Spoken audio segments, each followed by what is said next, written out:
Hi, how you doing? I'm Tim Carter, and thanks for tuning in today to the live stream.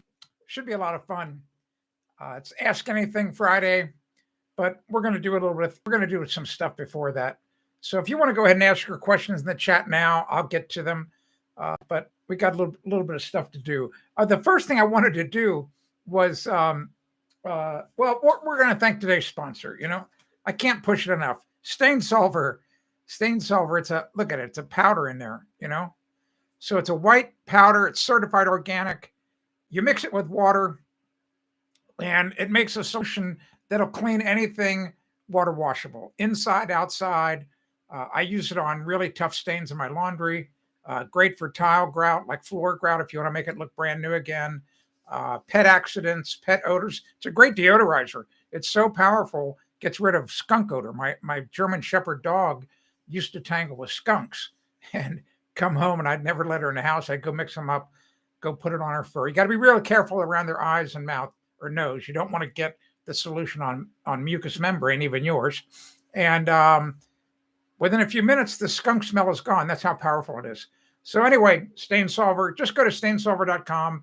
Go watch the videos there. If that doesn't convince you, nothing will. And I say it every time. Type the word baseball. See right here? See that hat right there? That's a baseball cap. All right. It's got my ham radio call sign on it. Anyway, type baseball cap into the search engine at Stain Solver.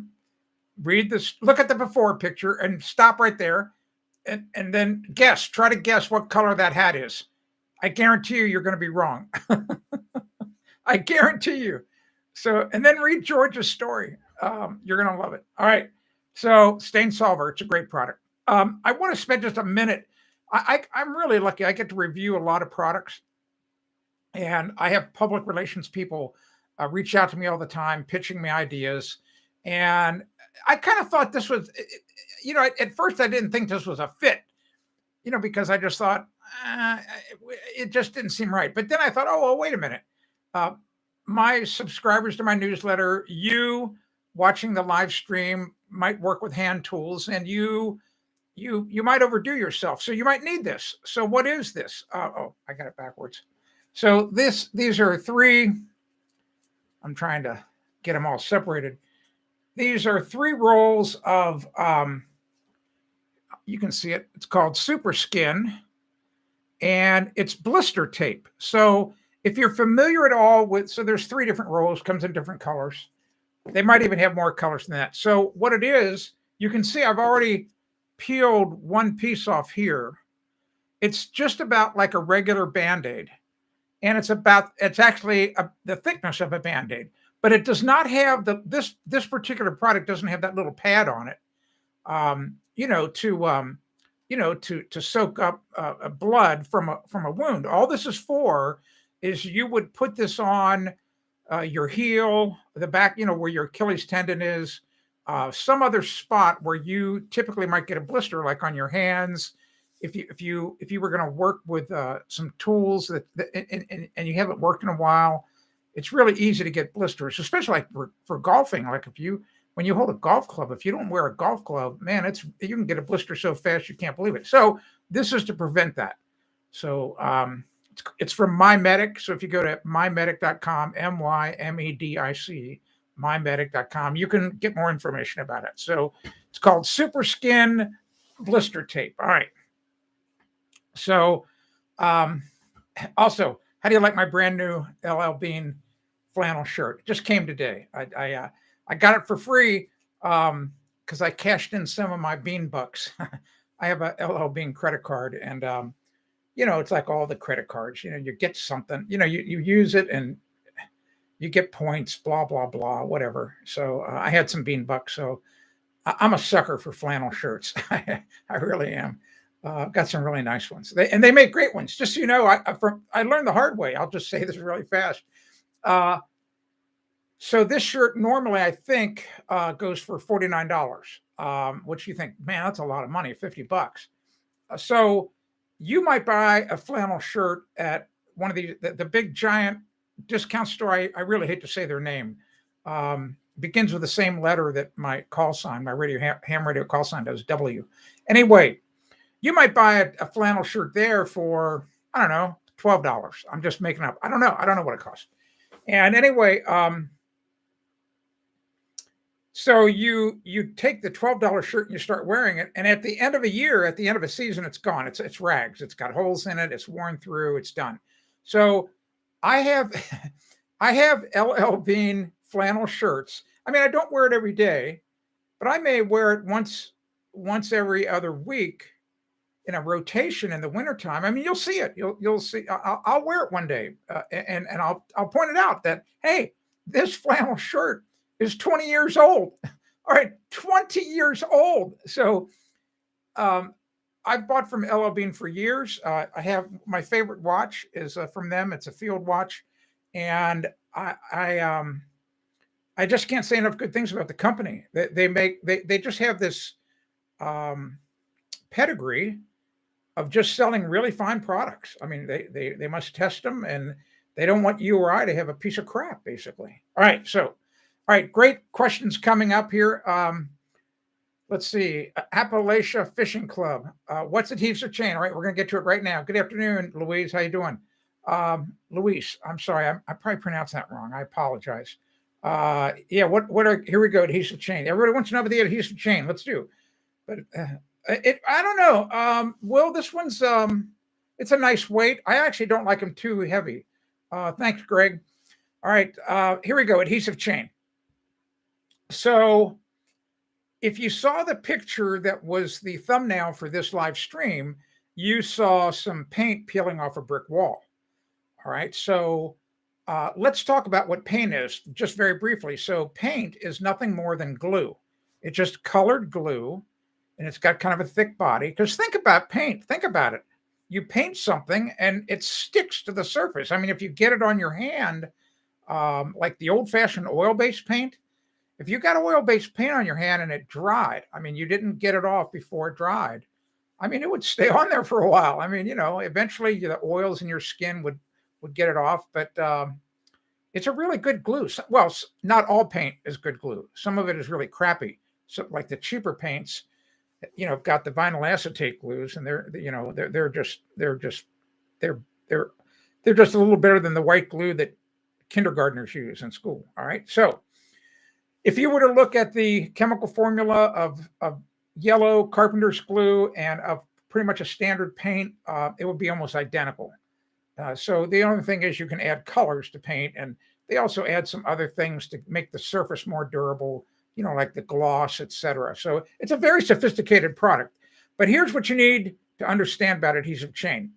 So what's the old saying about chains? How strong is a chain? And the old saying is a chain is only as strong as its weakest link. Okay, so if you keep putting layers of paint, like if you keep painting something multiple times, or for example, in the old days, we used to put wallpaper up, and when wallpaper was really popular, and it was popular way back in the day because they didn't have paint rollers. Did you know that? In other words, back like prior to 1950, I think the paint roller was not invented until after World War II. So painters would have to paint walls with a 4-inch brush. I mean, it was really time consuming.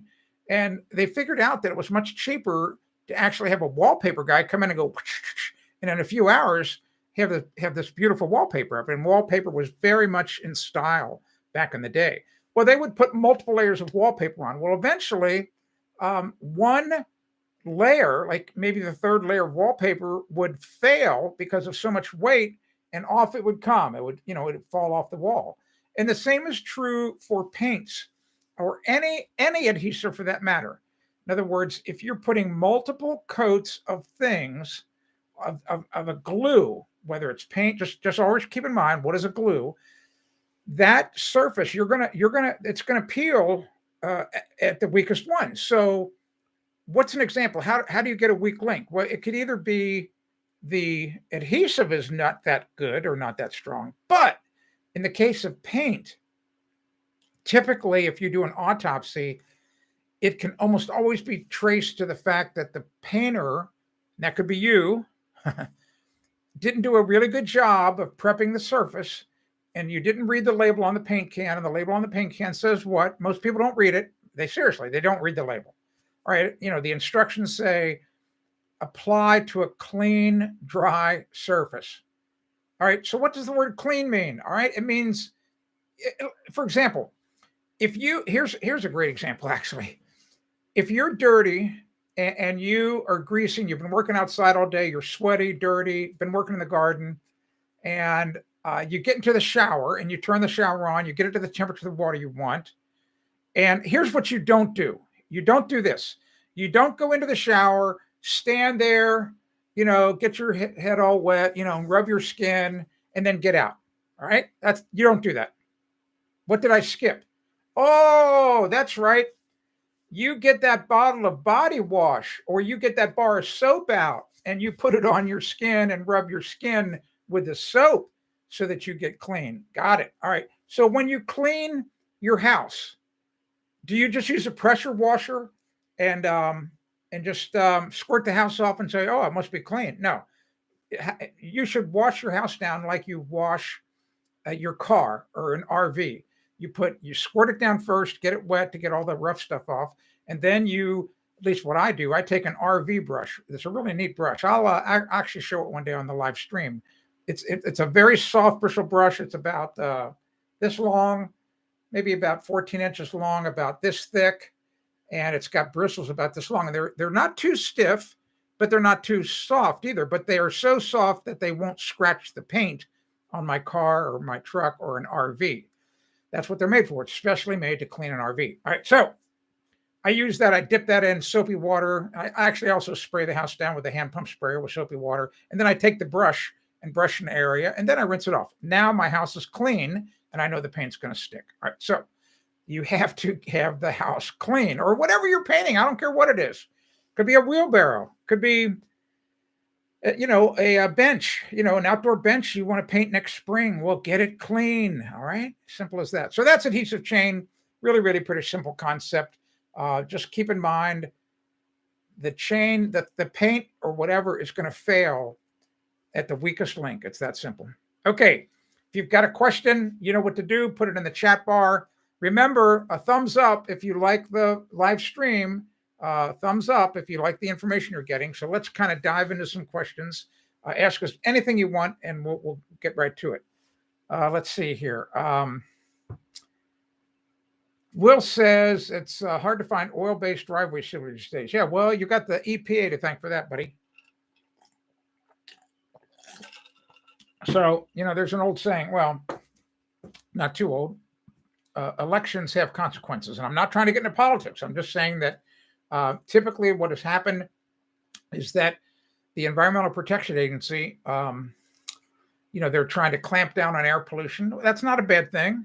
And they trace some of it to volatile organic compounds. That's what's in the oil-based driveway sealers. And so when that evaporates, gets up into the air, it's not necessarily a good thing. Okay, so they would prefer that water evaporates. So that's why the driveway sealers are water-based emulsions. So anyway,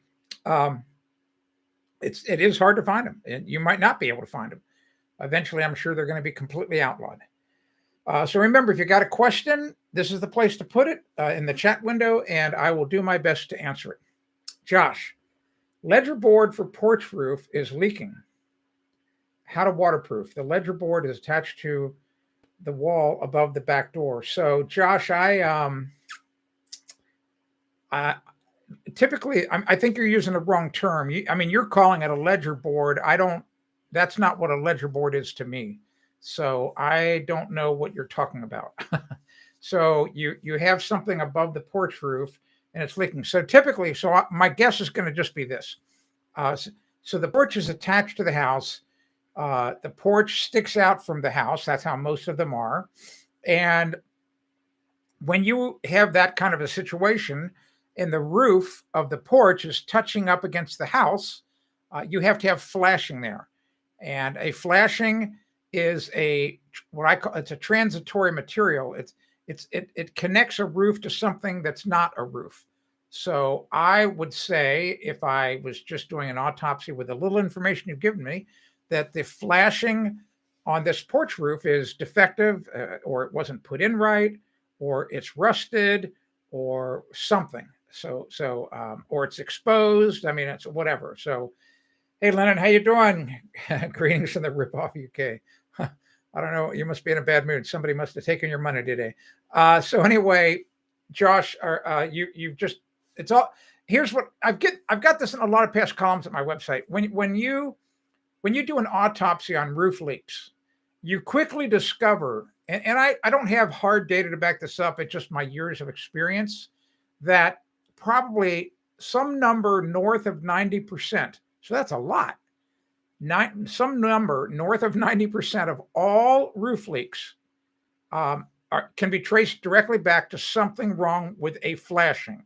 And flashings can be anywhere. I mean, you've got a flashing around plumbing vent pipes. You've got a flashing around skylights. You've got a flashing around a chimney. You've got flashing around dormers. You've got flashing in valley. You've got flashings everywhere. I mean, they're just everywhere. All right.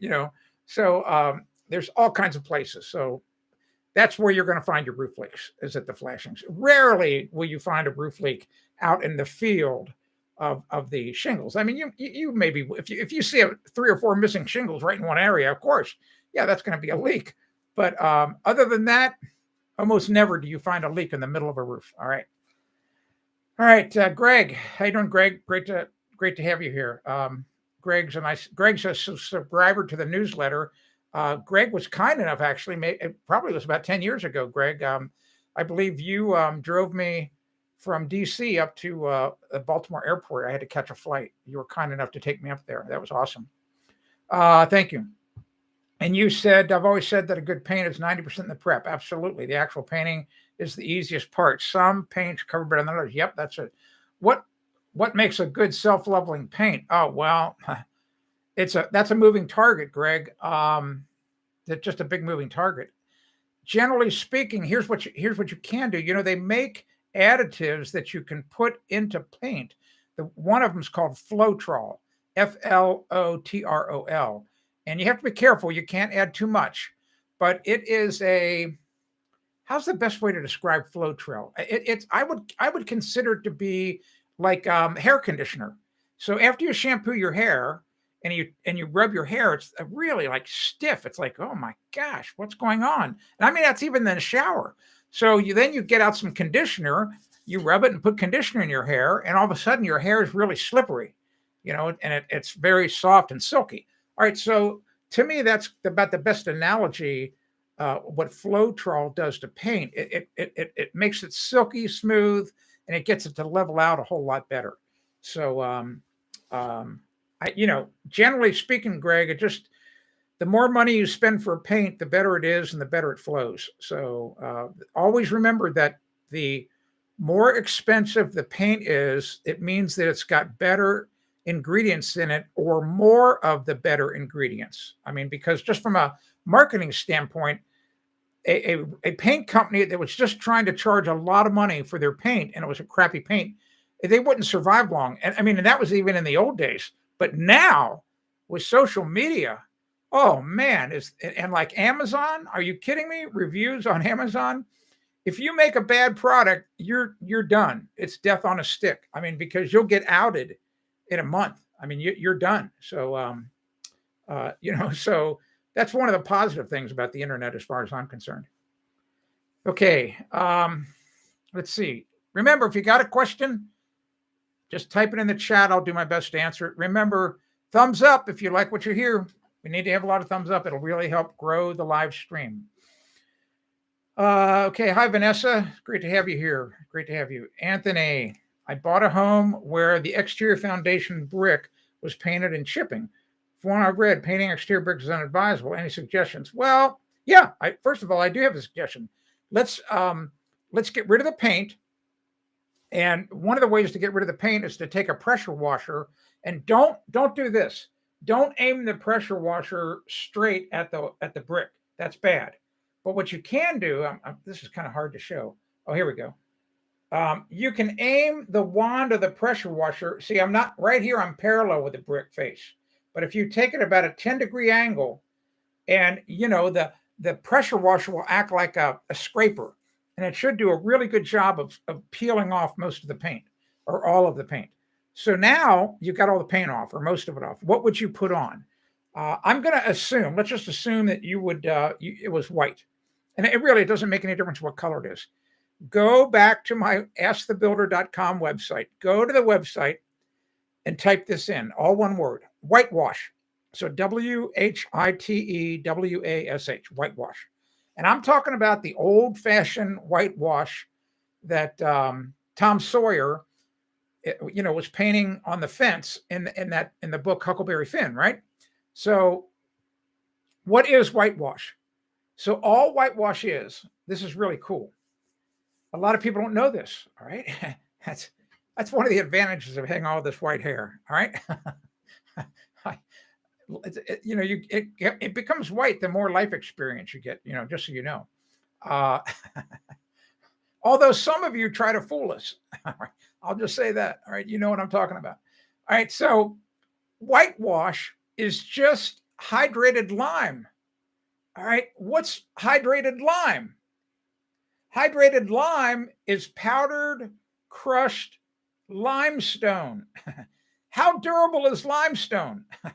So go to look at many of the government buildings in your state capital or over there in the UK, Lennon. I'll bet you many of your buildings, many of the famous big buildings, maybe even Buckingham Palace, built with limestone. It's a very durable stone. So you're going to put limestone, you're going to put a thin coat of limestone on that brick and it will not peel off. That's the advantage of limestone. Of whitewash. It won't peel. I mean, it just sticks. It's like Velcro is about the best way to describe it. You get that brick, you prepare it right. You do my recipe. I've got a recipe for you on the website. You do it all right, and it's going to, it's going to stick so well. You just can't believe it, and it will not come off.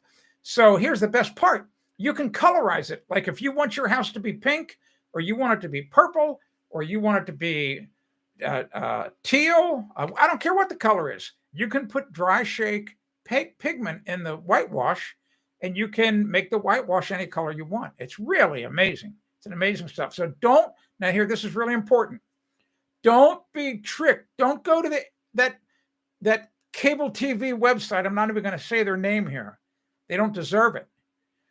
But there's this big cable TV network that's just filled with home improvement shows. And they have, I'm just going to use this word, they've bastardized the word whitewash.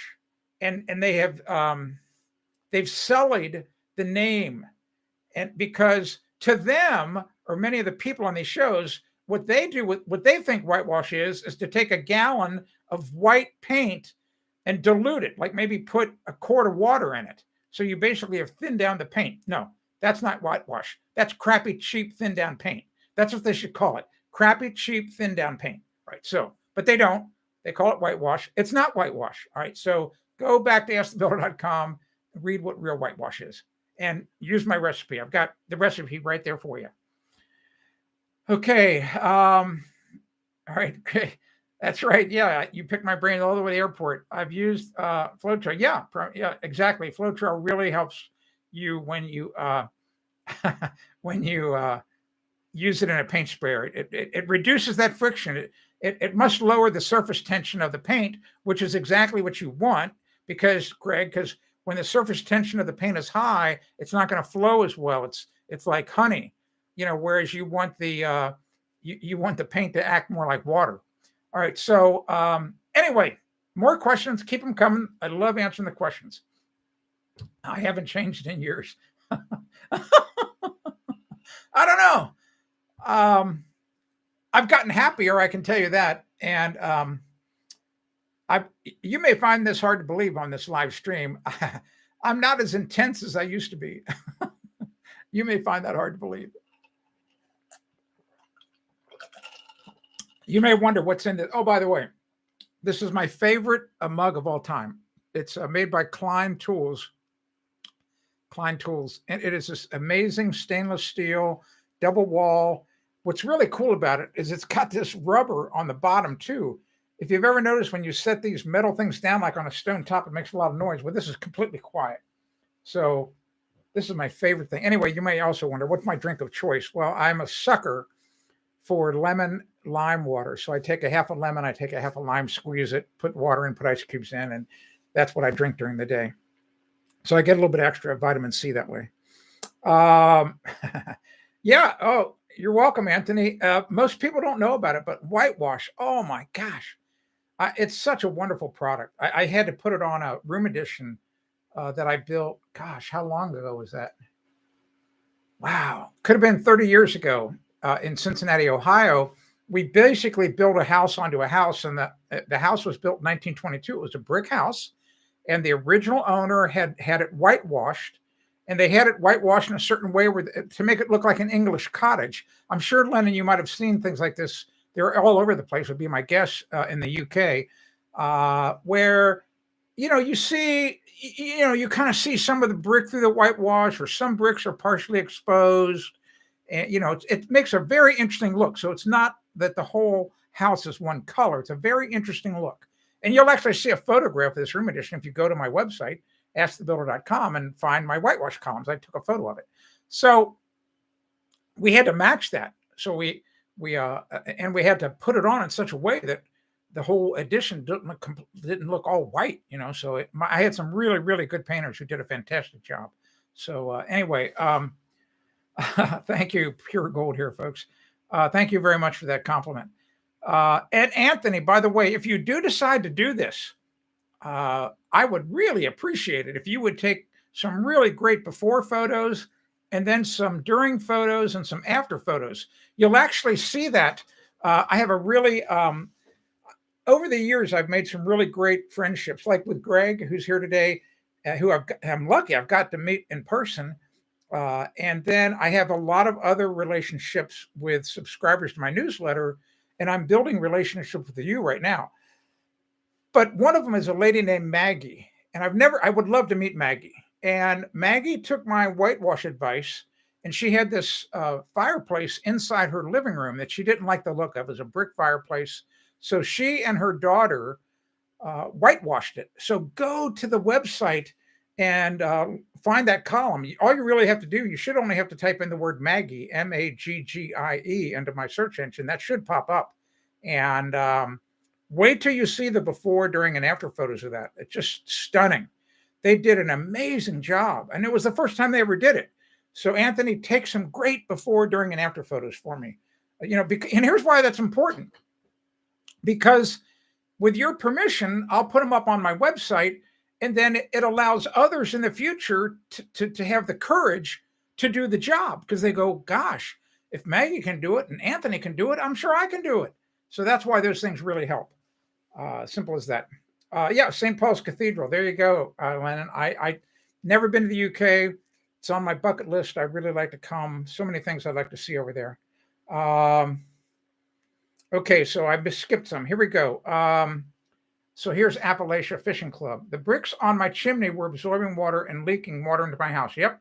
I occurred in the Siloxane solution. Yep. I never did. Yes, absolutely. There you go. Yeah. The Silane Siloxane is a really great water repellent. I have a great link to some really good products on the website. So if you want to seal your brick chimney, concrete block walls outside that have not been painted, Silane Siloxane.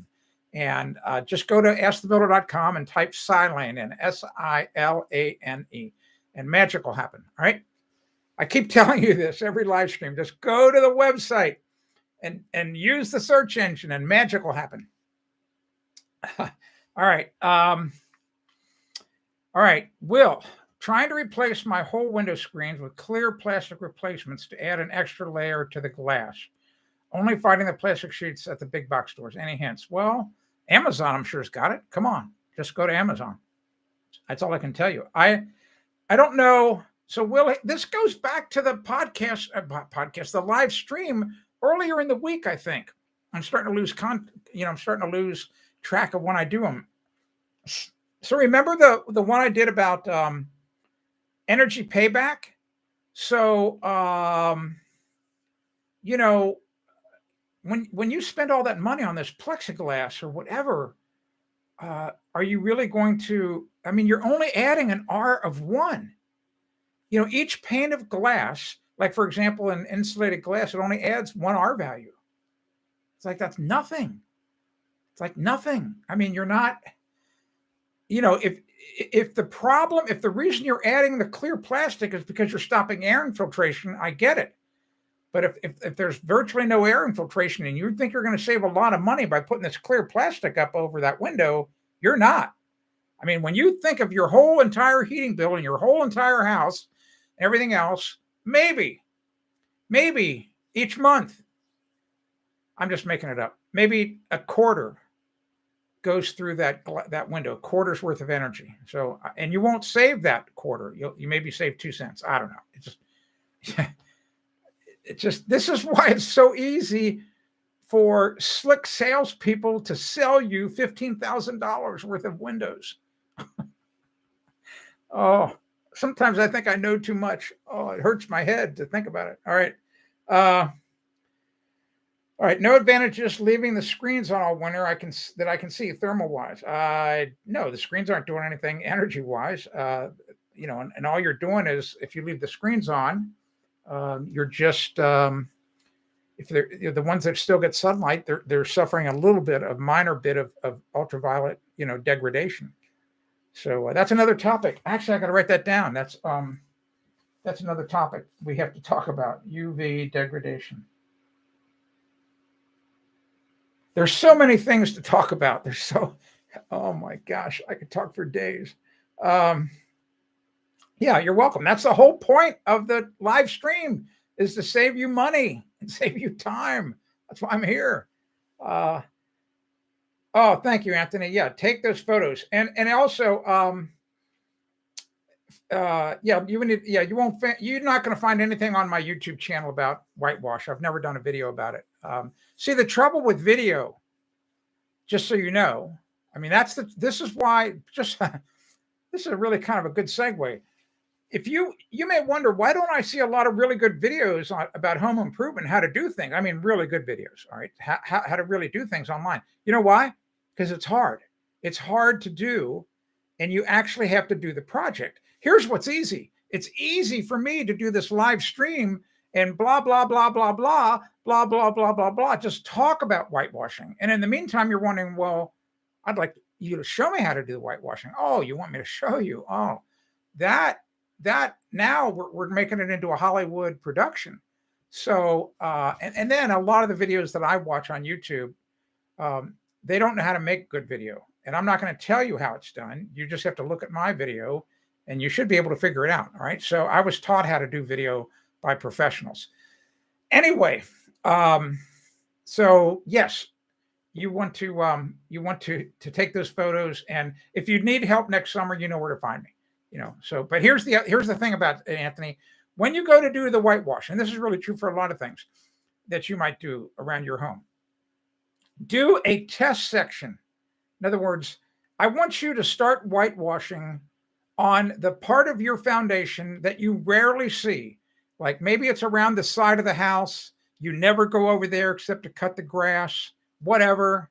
Don't do it on the front of the house or where you always walk by. That's the last place you should be doing it, because you need to have mastered the skill by the time you get to those areas. And understand this about the whitewash. It looks a little bit different when it goes on. When it dries, it typically is a much brighter color. So that's why I want you to do a small test area first and make sure you understand what it's really going to look like. So just test it. Simple as that. Okay.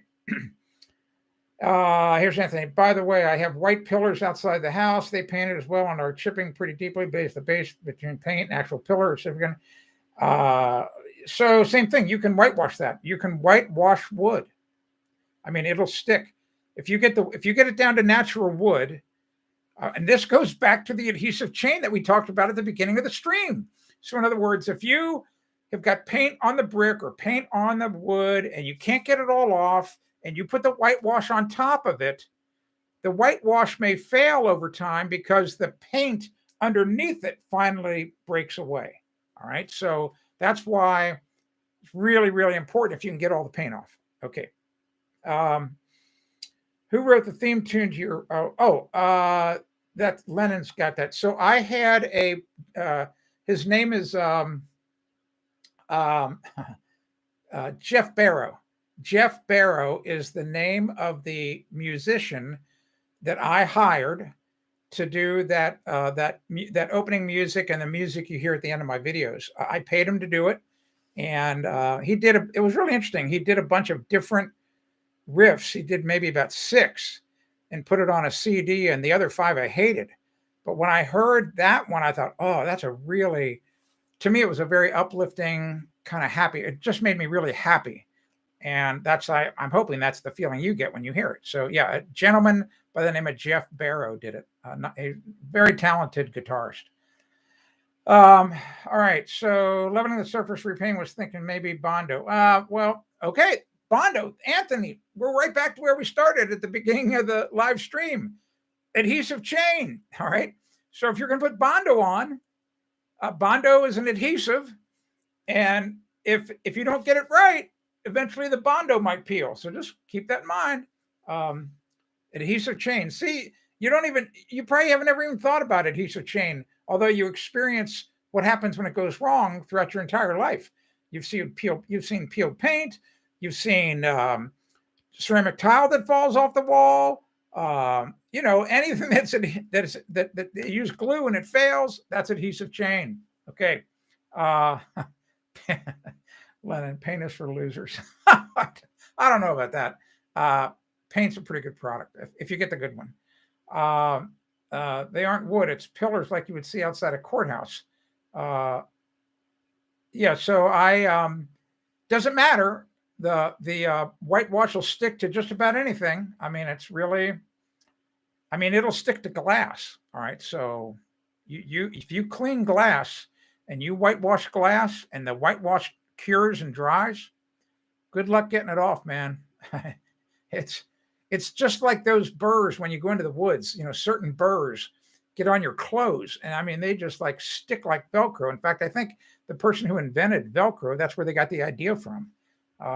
So it's just like cement stucco. You have these trillions of these tiny little crystals that grow into that actually grow into as the whitewash is curing. These crystals grow and just interlock into the matrix of the thing it's covering, and it just won't come off. It's just crazy. It's good stuff.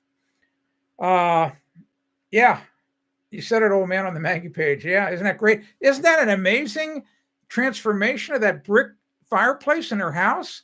They did a fantastic job, Maggie and her daughter. They should hire them. They should start their own little company in their neighborhood, in the suburb, because that those houses in the neighborhood's got a brick fireplace just like that one. And like I said, you can colorize it. You can make it a different color.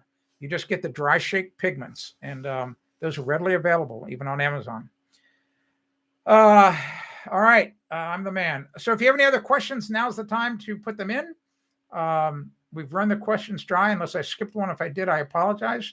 You can always retype it, and in case I skipped over you, I apologize. And let me get a drink here, and then I'll get right back to you.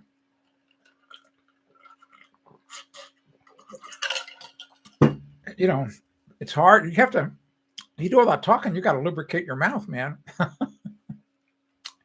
Here we go. Greg, regarding paint, what is the best way to paint a popcorn ceiling? Well, you got to spray paint it. You could use if the popcorn's not too bad, you can get a thick nap, like a 3/4 inch nap roller, and you should be able to paint it with that. I would try with that first, because if you spraying it can be really problematic. You have to cover everything up. It's just the spray gets everywhere. But you should be able to use a 3/4 inch nap roller easily and spray popcorn ceiling. Here we go. Anthony, how is the whitewash for sealing? No, that's not what whitewash is. It's not a sealer. Forget about that. I take that back. I actually will take that back. If you have missing mortar, you're going to have to tuck point the brick. And I've got columns on the website about that. So I did a consult for a gentleman about 6 to 9 months ago, a phone consult. And he had a problem with a chimney that was leaking. it was leaking pretty badly. And I've got, I could talk about this for a long time. A lot of people think that brick, like a brick wall, I think it comes, what I think it comes from? I think it comes from that fable, the three little piggies, one piggy built his house out of what, straw. And then the one built it out of wood and the one built it out of brick. And the little piggy that built it out of brick, he was the only one that the wolf didn't eat. Right. Okay. Well, so I think people get that stuck in their head that brick is the ultimate building material. Well, it's a very good material, but it leaks water. All right. So, and brick masons for hundreds of years have known that it leaks water. I've got all this information on the website. I've written extensively about it. Just type in brick leaks or leaking brick into the search engine, read all those columns. So anyway, and read about them as to where the water leaks. So I don't want to go into all that right now. We'll do that on another live stream. So this gentleman was, the trouble was he wanted the fireplace. The fireplace was painted white, and that the whole house was white painted brick. That's the look that they liked, and it's still leaking. So he said, "What can I do?" And my advice to him was, you put on 2 coats of whitewash, fairly kind of pretty thick. And what I mean by a thick coat of whitewash is it would maybe be a 1/16 of an inch thick each coat. All right. And if you put on 2 coats of that whitewash, I'm convinced it's going to stop the leaking. He got back with me 3 months later after doing it. He had to rent one of those big man lifts because he sent me photos. This chimney was way up in the air. And anyway, he did it. He followed all my instructions, did it exactly the way I said to do it. He cured it really well. There were no cracks. Big rain came, and he said, if that same rain would have happened a year ago, we would have had water pouring into the house. He said there wasn't a drop of water in the house. So whitewash to a degree will do a good job of sealing, but you probably have to put 2 coats on. They got to be 1/16 of an inch thick. But if you've got a lot of mortar missing, it's not a substitute for mortar. Don't think that. You have to tuck point the mortar first. Okay. Boy, we cover a lot of ground in these live streams, don't we? All right. So let's see. Great news about Kyle Rittenhouse. Oh, yeah. Well, yes, Lennon. We need to take those discussions off of here. And you're more than, I'm more than happy to do that via email. And you know how to get me an email. Just go to my Ask Tim page. And but anyway, we're not gonna. I don't want to do any politics here. I don't want to. It's a no-win situation, and it's just a no-win situation. It's horrible. Like I told you, I don't know how it is in the UK right now, and I don't want to talk about it right now. But I'm just trying to tell you, here in the United States, we're at war, and it's a whole topic on its own. There are probably 100 or 200 live streams dedicated to this. Political live streams. I'm not going there because all I'm going to do is make half of you angry at me. And that's silly because I'm here to try to save you money and save you time. So anyway, email me. We can talk about Kyle. All right. Anyway, yeah, and I did see the news. I know what's in play here. I know what happened. I understand. I know. Yeah. Let's just not go there. Let's just not do, it just, one of the viewers to the live stream yesterday contacted me right after the stream was over and begged me to just remind everybody that we're just not going to do politics here. We can do religion a little bit of time if you want. We can talk more about my indulgences. I told that to my wife and she just shook her head. Appalachia Fishing Club. Lots of rules regarding lead paint. Yeah, you bet. It's very poisonous. What's your level of concern when read all my, another great example. I know we're here doing it live. I'll answer your question, but all you had to do, like if you had this question a day ago, if you had gone to my site, askthebuilder.com and typed lead paint into the search engine, boom, there's your answer. I wrote a column about lead paint, probably, gosh, it's hard to believe. Might have been 20 years ago. And what had happened is back then, I was still a licensed real estate broker in the state of Ohio. It's another one of the things I've done. I was a real estate broker for 20 years. And back in Ohio, and I think it's this way in all the states everywhere, every 3 years you have to take 30 hours of continuing education to maintain your license. And it's a good idea. It's a continuing ed's a great idea. And you get to, there's 2 or 3 classes you have to take all the time, and because it's so important, but then they let you take whatever you want. And I took this one class, and it was about lead remediation, and the teacher was great. And, I took really great notes, and I used a lot of what I learned in that class, in that column. And you would be stunned. You would be stunned how little lead, how the small amount of lead you have to ingest, and it will kill you. I mean, it's very toxic, and it can cause all kinds of health issues. And if you're a man, it'll make you impotent. All right. So you just don't even want to mess with the lead paint. I mean, you don't want to mess with it. So you don't want to sand it. You don't want to scrape it.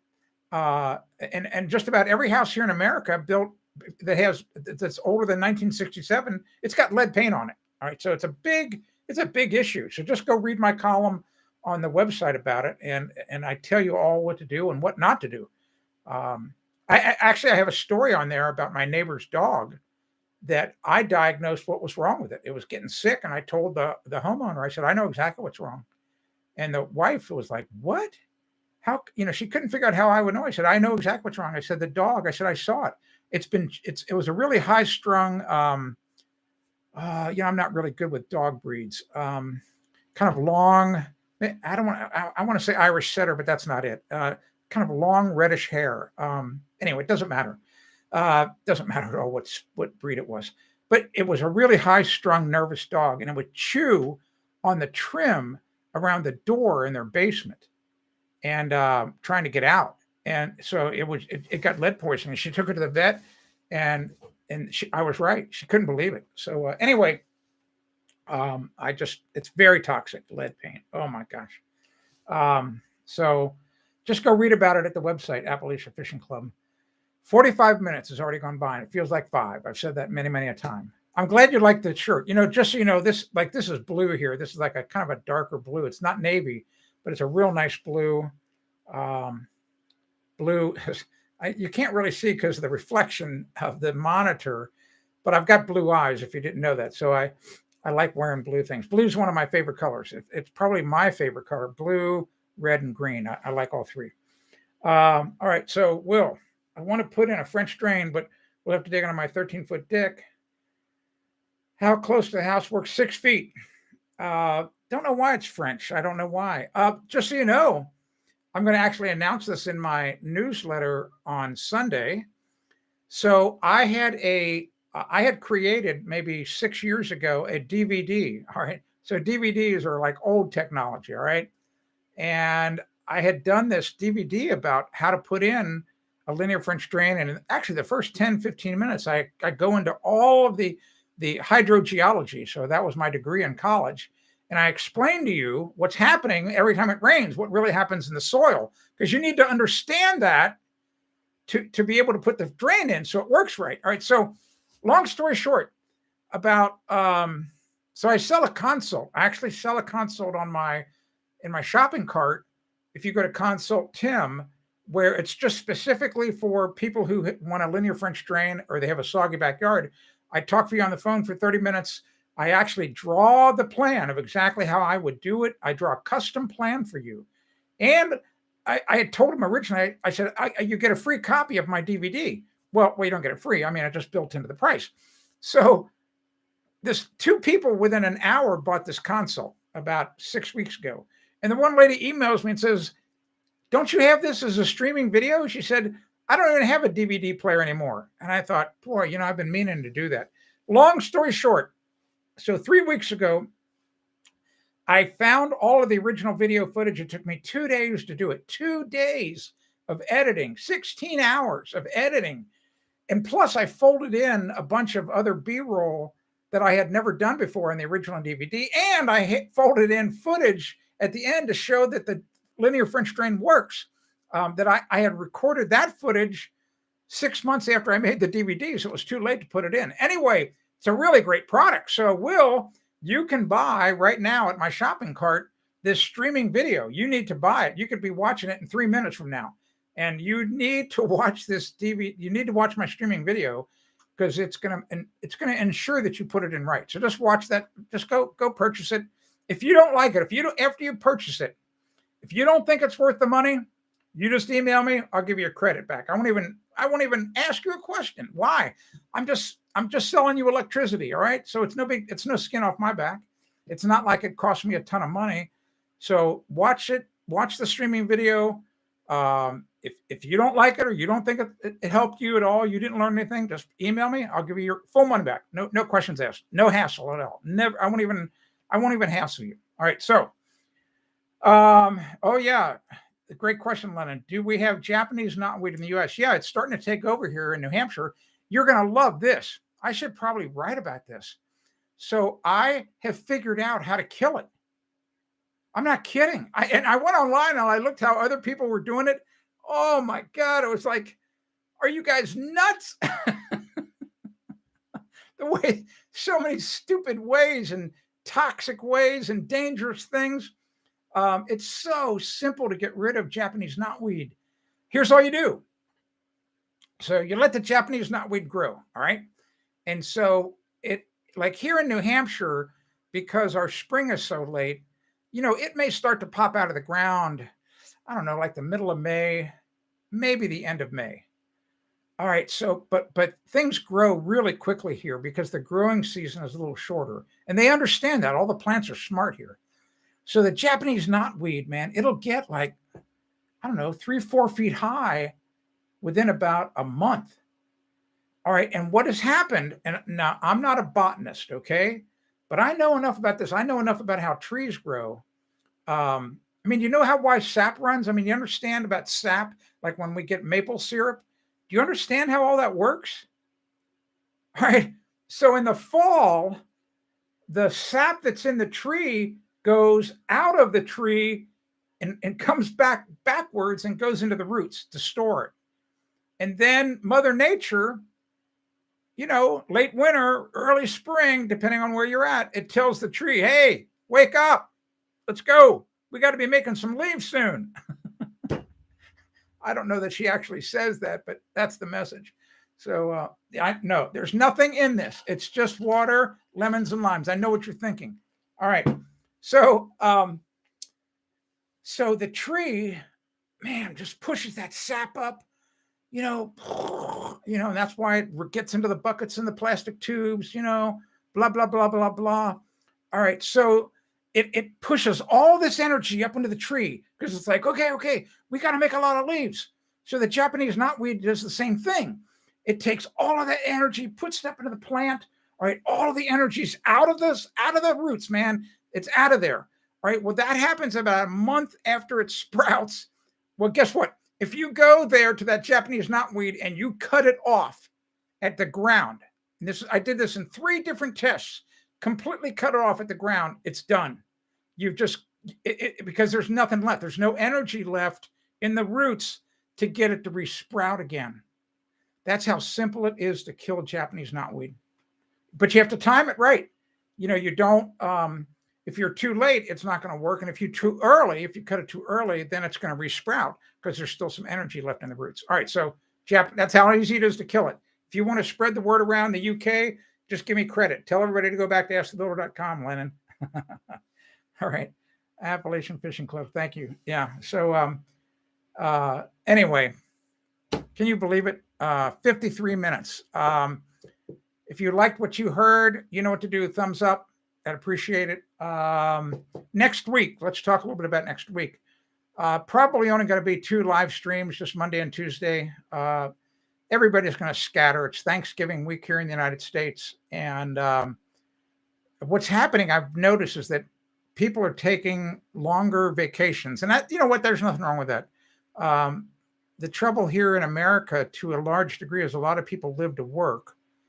And it should be just the opposite. It should be you should work to live. So I had a guy this morning. I'll tell you a quick story. So a few of my newsletter subscribers have gotten a little upset with me. And because what's happened is for years, they would just get one email a week from me on Sunday morning. And occasionally, if something's going on, I'll send another one out. Or if I have a sale that's about to end, I'll send 2 or 3 emails on a Sunday. And they've been able to tolerate that. But in the past 2 weeks, they've been getting an email every morning. Well, several people have complained. And, you could just feel the little bit of anger in their email. Everybody's got a voice when they write, and you can pretty much tell when someone's PO'd. All right. So, and I got one today from a guy who said, if you can't, he just said, if you cannot go back to just one email a week, I'm done with you. That's all he said. All right. So I get it. So I responded with a 3-letter word. I said, bye, because, and then I did also add one sentence. I just said, I cannot understand. I said, I can't comprehend why you would cut yourself off from the free flow of information that could save you thousands of dollars. Because that's what he's doing. He's saying, I'm done with you. All right. Okay. Got it. Let's divorce ourselves. All right. So, but if you trace back, if we could go talk to that gentleman and talk to this other woman, I won't say her name, who emailed me a few days ago, very similar message. Here's where the stress level is on their body. It's way up here, man. I mean, it's way up here. They are stressed out.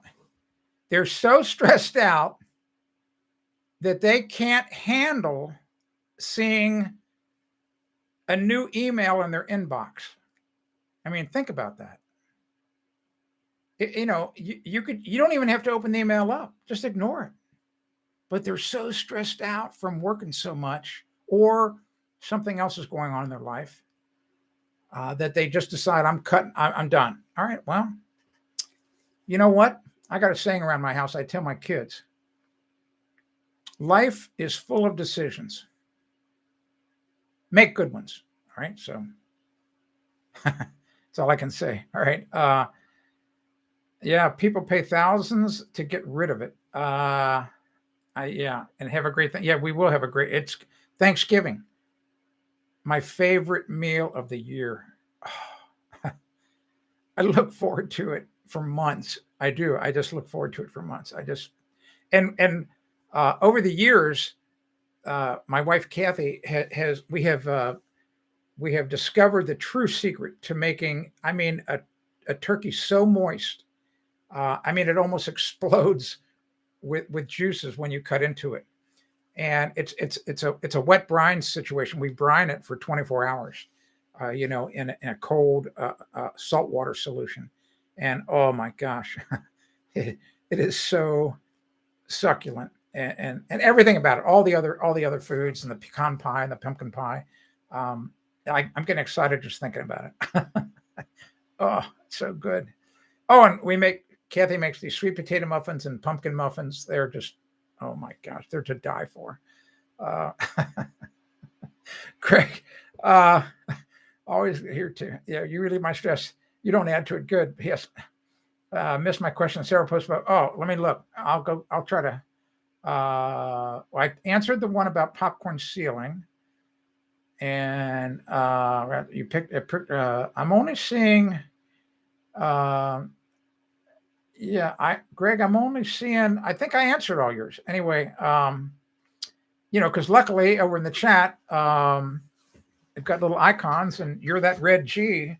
So anyway, maybe I got to go way up. Nope. I only see him, Greg. I think I answered all yours, Greg. If you have a last question, let's try to get it under the wire, and then otherwise I'm going to go. It's almost 5:00 here. 1 minute till 5. Pretty amazing. I've been to Hart's. Hart's is a restaurant in Meredith, New Hampshire. I'm not a big fan of it. I was a conductor on the Winnipesaukee Scenic Railroad, and we did we called them turkey trains in the summer and in the fall. People would come onto the train, like big groups of people, and we would serve them a turkey dinner on the train.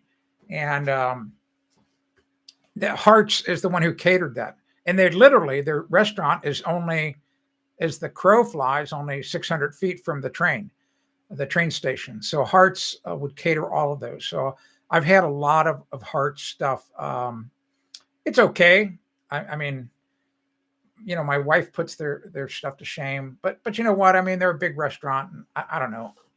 I don't know if you can take really great food and scale it. I'm not a chef. All right, so it's okay. I mean, you're not going to get ptomaine poisoning going to Hearts. All right, so